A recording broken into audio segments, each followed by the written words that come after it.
Hello, hello, hello. Welcome back to another episode of Heart Chronicles with myself, Miss Amber. And Minister Tasha. Today we are here to talk about a topic that is one of those topics that everyone has to encounter at some point in life. And today we're going to just go ahead and open the book and have those conversations. And the topic today is going to be called heart failure, and how do you deal with heart failure, and what is heart failure? I know there's a lot of different topics that this can kind of cover. So we're going to just kind of dig right on in. So, Minister Tasha, when you hear heart failure, what's the first thing that comes to your mind? Disappointment. Yes. Anything else? I think about disappointment. I think about heartbreak. I think about all those things that hurt. Mm-hmm. That are very hard for us to move past. And each one of those things, they have different effects, but still the same thing. Your heart hurts, which in turn, it makes it hard for you to continue to go on or move forward or think about anything beyond that thing, whatever the thing is. Exactly. I know oftentimes when we hear the word heart failure, the first thing that comes to our mind is, oh, it has to be a relationship. Yeah, you think about breakup. It's a breakup. It's a breakup. The man did it to her, yes. and now she's hurt. Yes. And that is a part of heart failure. It is a form of it. But there are so many other layers of heart failure Yes. that a lot of us don't want to talk about because it's easier to conceal a lot of them. And we do very well. We all know that when your heart hurts, nobody knows your heart hurts but you. So until you discuss it or share it with someone, you can conceal that type of heart failure. Right. I think that's like tormenting, though. It's like mental torment on the inside. It is definitely mental torment because no one is able to understand that space that you're in but yourself. Or you think that no one understands. That is correct. So maybe in our minds, we think that no one understands our heart failure. And oftentimes we think that because we don't want to share it. Of course, who wants to be that transparent? Yes. We feel like nobody understands this because nobody has encountered this but me. And what I've learned, especially when I go to different conferences where I hear women speak, they start speaking and you're like, oh my God, I am not the only one. Yes. I am not the only one who's had father or daddy issues. I'm not the only one who did get dumped by a guy. I'm not the only one whose friend turned her back on her. Right. So to have to deal with heart failure by yourself, we make such a big mistake and we do ourselves a disservice by trying to hold all that in. Yes, we do. And if I can just get people to understand that sharing your heart heals your heart. And it does, because what you're afraid to reveal, it won't heal. But I think that we as women, we somewhere along the way, I don't know if it was by reason of our how we grew up and the things that we saw, that we don't show certain emotions, or you don't show that softer side because it appears to be weak. You know, I remember going through my divorce, and a family member said to me, and it was like when it was really fresh, and I couldn't stop crying. And they said, "Why are you crying?" And I'm like, are you kidding me? Do you not understand the pain that is busting out of this pain. heart? It's not about the fact of losing him. I felt like a failure. Yes. You know, and I think that was the hardest thing for me. But like you said, that comment in turn, it made me shut down. And so what I did was I just dealt with it on the inside between me and God. Because you're thinking, I guess nobody really does understand. And this particular person had gone through a divorce. So I'm like, you didn't cry? Right, you didn't feel exactly what I felt. Your heart didn't hurt? Yes. Yes. So when I hear the word heart failure, do we consider it heart failure? When you hear the word failure, is it because in our minds we've made the conscious decision that I didn't meet the bar? That's exactly what it is. Yeah. That's exactly what it is. You feel like you said, you didn't meet the bar, and there was this high expectation, and it wasn't achieved. And so in turn, the first thing that we do is we blame ourselves, not understanding that it's still all a part of the learning curve. You know, so we internalize it, and then now we're the worst person in the world. And what happens is it plays on, if there were any insecurities there, guess what's going to be magnified? all that stuff that we're insecure about. And we all have something that we deal with, whether we choose to admit it or not. We have a thing or some things that are a little more sensitive, you know, or we feel like we're not where everyone else is, or these other people that we hold in high regard. You know, I would agree. So one of the things that I have learned in my 38 years of life, that's it, 38. is that heart failure will come not only from my own choices, but sometimes heart failure will come from other people. It does. And I think that we deal with heart failure from those two different areas in a different way. Because when we get heart failure that's created at Self-inflicted. the actions of others, we Disappointment. have somebody to blame. It's disappointment. But when we have heart failure that's caused by our own choices and our own decisions, having to look in the mirror and hold yourself accountable for maybe making the wrong choice, or for maybe just kind of stepping into areas that you shouldn't have, Right. or even just setting an expectation that you didn't meet. That's a hard level of comprehension to take in, because is. you got to look at yourself and say, I failed and I'm mad, but the only person that I can be mad at is I'm looking at her in the mirror. You know what? You said something. So I have to pose this question because you brought up two different scenarios. Okay. You talked about self-inflicted consequences, as well as someone else that basically caused a heart failure. Do you think that we handle them differently? I know that Amber does. How so? So when I have heart failure that's created from others, it is easy for me to shift the responsibility on them to fix it. When I have heart failure that's created with myself, I don't know how to fix it. That's how I got in that situation. Or do you know how? Or is that just your way of... In my mind, I don't think I know how. Okay. So I handle it as the victim and not necessarily. That's where I'm... I know that's hard to say. I'll play the victim when I've done it. Be it, well, I didn't know better, or... We play the victim when someone else does it. It's because it's what you did to me. We do in some situations. And you know, you drive that nail. Yes. We do. We'll drive that nail. Yes. But I do what I'm asking is, do you think that we're harder on ourselves than we are on others? Are we more merciful with ourselves because it's us? Or are we more merciful with others? I really think it depends on the person. I think it depends on the situation. And I think it depends on the person, too, because if you're a person that is very... There are some people that are very open to making sure that they please others. So okay. in the sake that, in the situation where you have someone who is a people pleaser, they are easier on others that hurt them than they are on themselves. So they'll let others get away with hurting them more so, and they'll beat themselves up. Internally, so are they really getting away with it then? Because that internal beat down, whoa.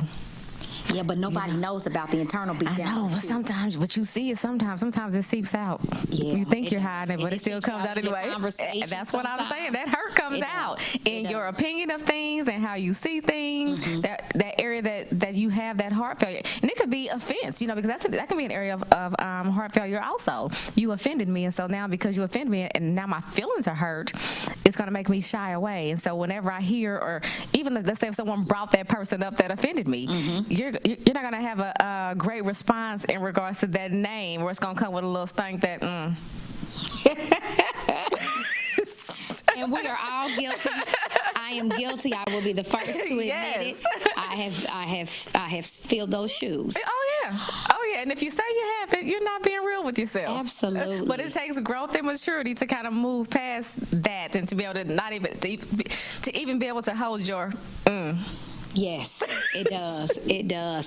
So I know one of the topics that has been a heart failure for me in particular has been my expectation of what my father should have been. Oh, you touched on one. And I think that's one of those heart failures that you have to understand, that sometimes when fathers, or be it your mother, was not there, Absent, they had some heart failure too.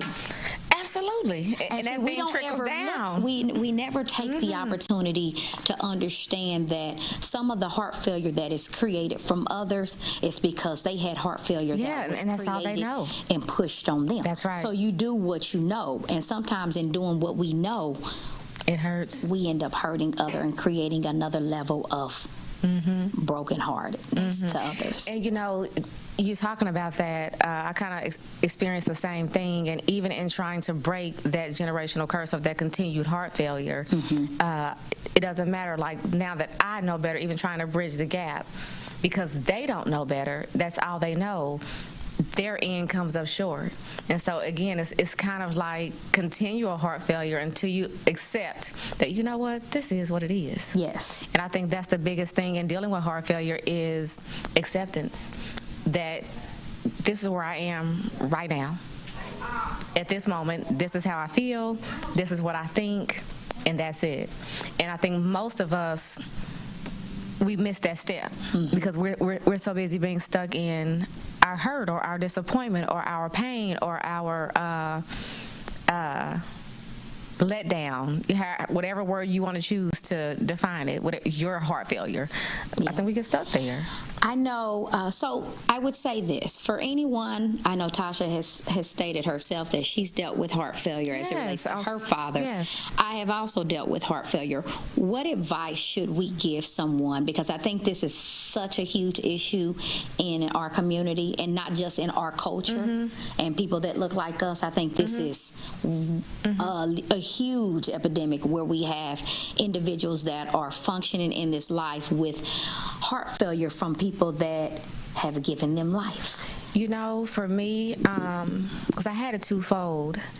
I had to, the first thing was seek to understand why they were the way that they were. And once I understood why they are like they are, that helped me to be able to move forward, and it actually it lessened my expectations, because I believe it's the expectation that gives us the heart failure. Yes. Yeah, so when you don't expect anything more than what you know, there is no room for heart failure. Absolutely. Because it's just like, this is how we are. That doesn't mean that you love them any less. That don't mean that you're even going to be any different than what you are to them. You just know what they're capable of right now. You continue to pray for their healing, because that's really what it is. And for me, God did it, in the reverse. He started healing me first so that I could see them different, and seeing them different, that's how I was able to continue to still honor, my parents anyway, because of what he showed me. And in turn, one by one, watch my siblings, go through the same thing. But it's really about accepting. It's really about forgiving them.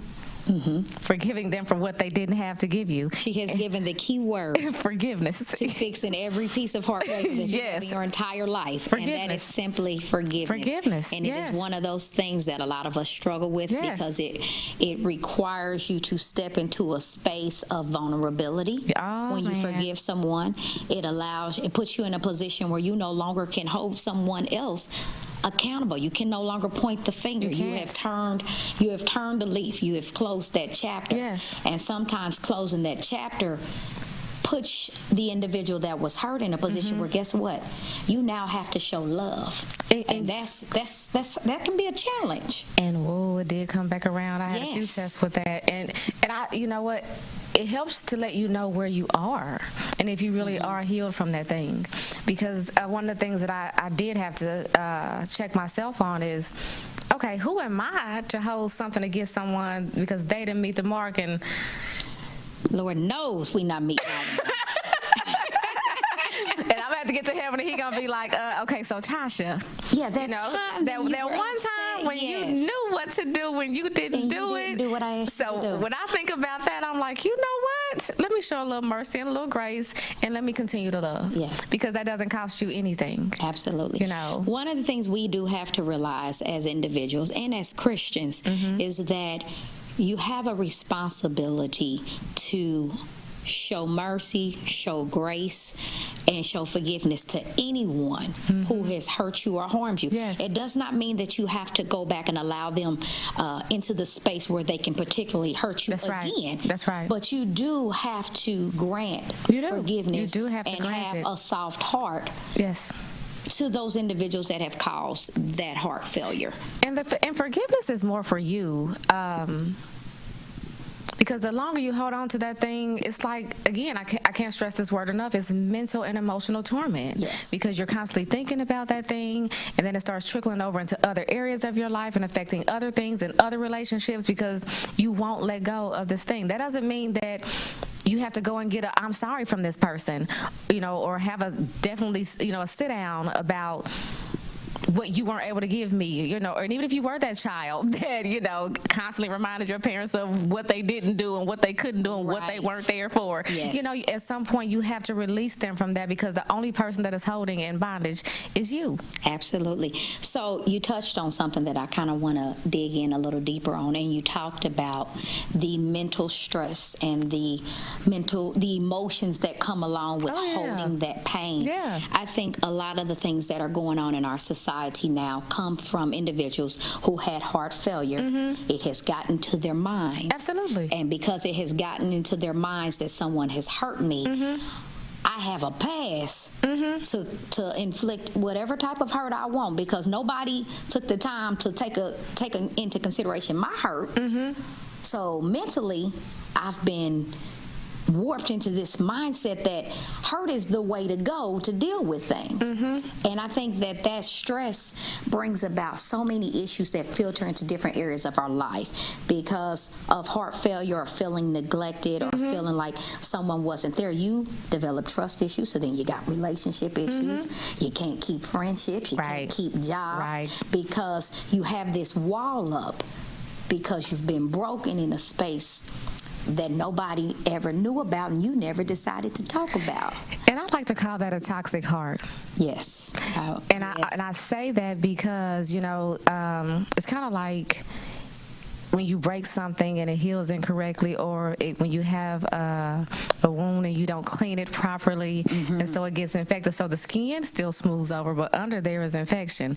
And our hearts are the same way. And so what happens is that infection, what happens is you become angry, you become resentful, you become bitter.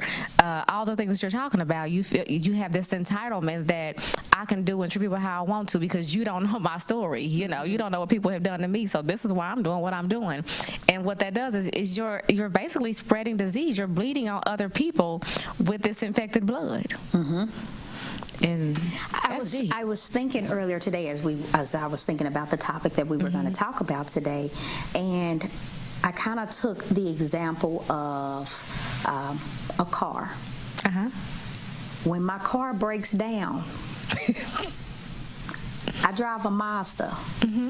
When my Mazda breaks down, I don't call Toyota.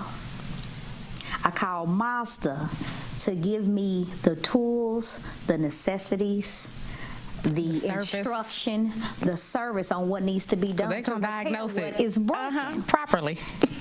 God has created us. Yes, He has. And being that He is our creator, when we are broken, we've got to turn back and go to Him to get the instructions on how to be fixed, how to be corrected. It's going to the doctor. It's going to the doctor. And yes, sometimes God will give us individuals that we can speak to that can speak a word to us.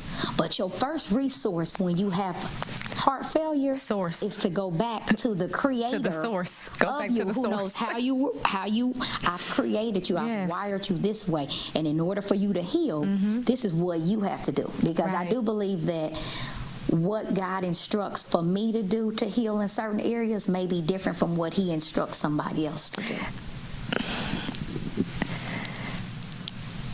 You don't sound like you agree with that. I'm thinking about it, Amber. I'm really thinking about it. I do believe that the ingredients are the same. It's the proportion of the ingredients that might be different. And sometimes He may give us some different ingredients. Because the main things would be forgiveness. Right. First, and then beyond that, He tells us to love Him with all our heart, soul, and mind, and then love your neighbor as yourself. And then the other main ingredient would be love. Now, what we add to those, and then you touched on mercy and grace a little bit earlier also, and then mercy and grace. So those 4 ingredients, that's universal. Now, it may take a little more love, may take a little more mercy, may take a little more grace, depending on the situation, depending on the person, depending on what you're dealing with, depending on where you are. It may take a lot of forgiveness because you feel like this thing keeps happening again and again and again and again. So the forgiveness might not only be for this person, might be for yourself also, because now you have to forgive yourself for allowing it to happen, whatever it was or whatever the thing was. That's why I say I think some of the ingredients are universal, but it's how you distribute them that's different. Right, and I definitely agree with that. I think what I was trying to say is that the instruction on how to go about it will I be can see that, different. because mine could be you go and talk to the person, Right. but yours might be you just forgive them internally. Exactly. I understand And what you're saying. I think that's what I was understand what trying to you're get at, saying. because Okay, I I misunderstood understand that sometimes we, depending on the situation, sometimes God already knows. You can't fix that. It doesn't matter how many times you try to address that situation of hurt. They cannot see it. And you've done your part by putting it into the atmosphere. But now that they're not going to receive it the way you think it should be, I need you to just internally digest that. And pray. And pray. Pray, pray, pray, Prayer. pray, Lord pray. have mercy. Pray. I've had to pray over some heart failure issues many a times. And most of the times too, when we're praying, we don't know, because we think that we're supposed to see things immediately. And not even knowing that as we're praying, God is actually working on the situation. It's just that we can't see it on the outside yet, so we think nothing is happening. But we know that change happens from the inside out. I prayed about a situation Sunday, and I mean, I prayed with tears flowing down my face. To the depths of your soul, huh? And it wasn't until this afternoon that I realized that, he's making baby steps. God's making some baby steps, and I didn't even notice it because I took it upon myself to step out into an area that I said I'm not ever touching again. I stepped into that area, and in stepping into that area, I got a response back you better speak on that I didn't think I would get back.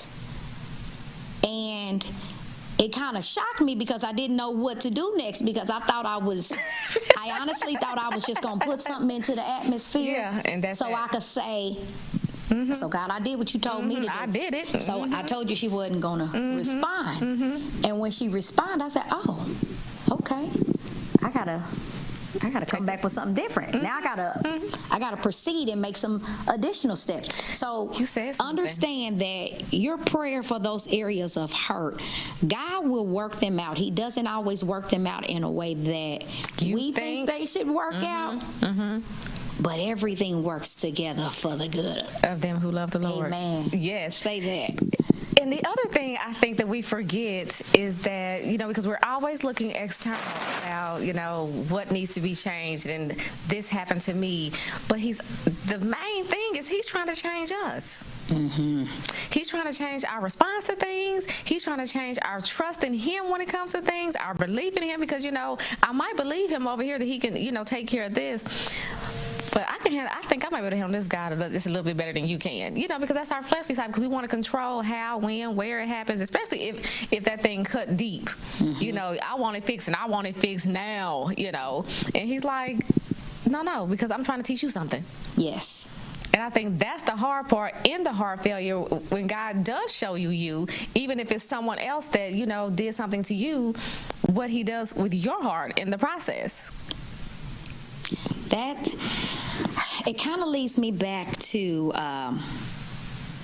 understanding that heart failure piece and all the different layers that it shows up It's in. layers. I don't know if we talked about this earlier in the episode, but heart failure, as we said, it comes from parenting issues or the lack of parenting that you may or may not have received growing up.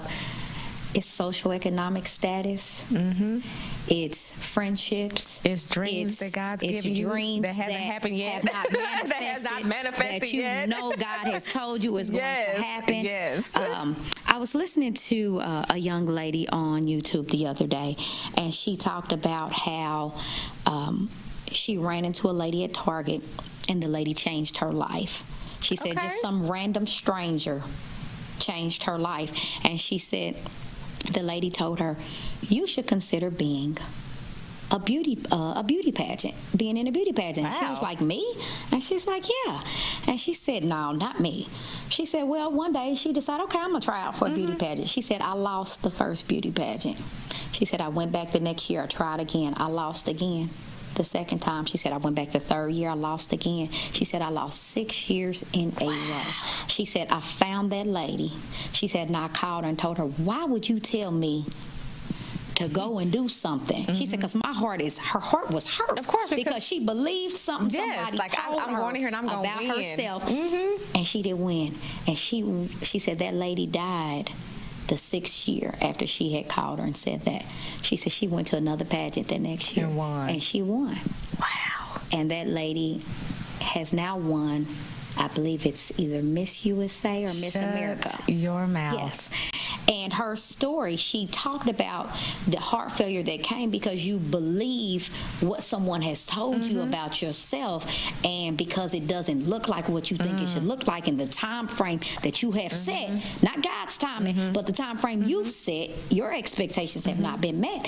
She said it hurt her, you know, and it discouraged her. And I think that's just a subject matter that we don't talk about, because we all grow up with these dreams and Yes. these aspirations of what I should be, what I expect for myself, Yes. and then we get to a certain space in life and we're not there, and our hearts are broken. It's broken because we have this picture, and I think a lot of it has to do with the fact that we don't know the process. When we have the dream and we have these goals and we can see the vision, or God has given it to us loud and clear. It's kind of like when you go to movies and you see the coming soon, they flash all the high points of the movie.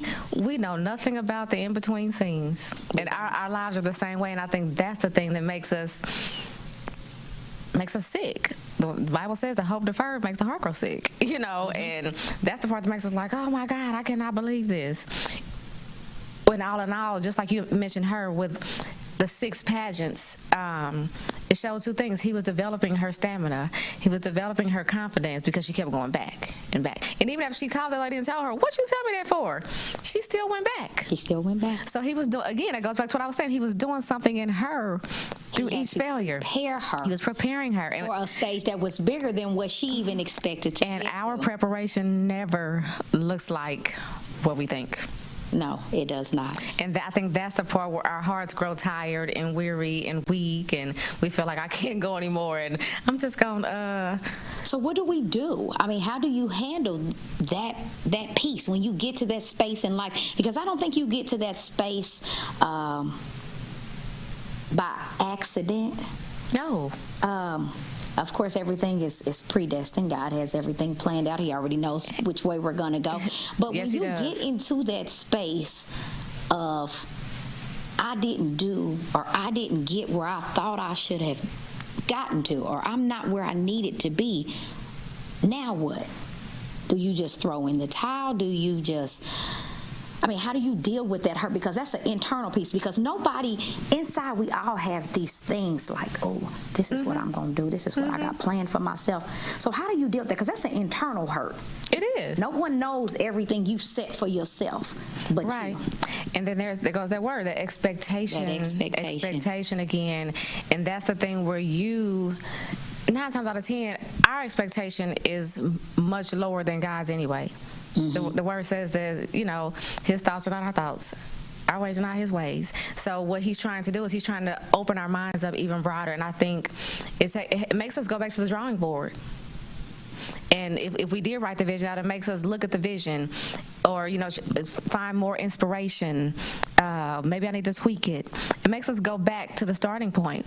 I'll speak for me. For me, it makes me go back to the starting point and be like, now, what was it again? You know, Yes. God, did you tell me this, and this? You know, and sometimes he'll say, no, that was you. You know, I said this, but that was you right there, so I need you to take that out. Or, yes, that worked up until now. Now I want you to flip it. Now add this piece to it. And it's really about being in tune with God and really listening to hear what his vision is, because yes, you know, he gives us the desire, and it's for us to, you know, walk out what he's saying to do, but sometimes we get ahead of ourselves. Yes, I would agree. You talked about having the visions and and having a vision for our lives and things of that sort, and His thoughts are not our thoughts. They're not. That kind of leads me into one of the topics that we're going to talk about next week. Yes. When we resume. As we all know, God's thoughts are not our thoughts, but how many times do we not take into consideration that a lot of our heart failure comes from the thoughts that are put on us from social media, Yes. from other people? So on our next episode of Heart Chronicles, we're going to dig in a little deeper on this heart failure topic. Yes. And one of the areas we really want to touch on is how the thoughts of others, be it from social media, Yes. of what we should and shouldn't look like, how that affects our failing hearts. Yes. So we will catch you all next week on another episode of Heart Chronicles. See ya.